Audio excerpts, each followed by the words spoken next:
ओम हर हर महादेव शिव शंभो धवलेश्वराय वालालिंगाय नमः। दीपं यदि परं ब्रह्म दीपं यदि जनार्दनः दीपहरत मे पापो पूजादिपनमस्तुते।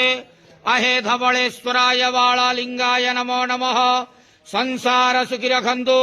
आज मार्गशीर मासर शुक्ल पक्ष चतुर्दशी तिथि शुभ बुधवार रे समस्त श्रद्धालु भक्त मान को आश्रीपद करंतु, मनस्कामना पूर्ण करंतु, कर्म क्षेत्र उन्नति करंतु, ग्रह रिष्ट खंडन करंतु, जगतर मंगल करंतु, विश्वर कल्याण करंतु, आपणकर नाम विख्यात करंतु, सेवकर डाक श्रवण करंतु, समस्त ग्वावसा भक्त मानकर मनस्कामना पूर्ण करंतु। जो जो भक्त माने आपणक पाखरे मानसिक रखिछंती तांका मानसिक पूर्ण करंतु। धवलेश्वराय वालालिंगाय नमो नमः।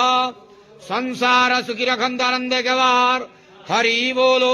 आज मार्गशीर मास शुक्ल पक्ष चतुर्दशी तिथि शुभ बुधवार रे समस्त श्रद्धालु भक्त मान को आश्रीपद करंतु, आनंदे गवार। हरि बोलो। धवलेश्वराय वालालिंगाय नमो नमः।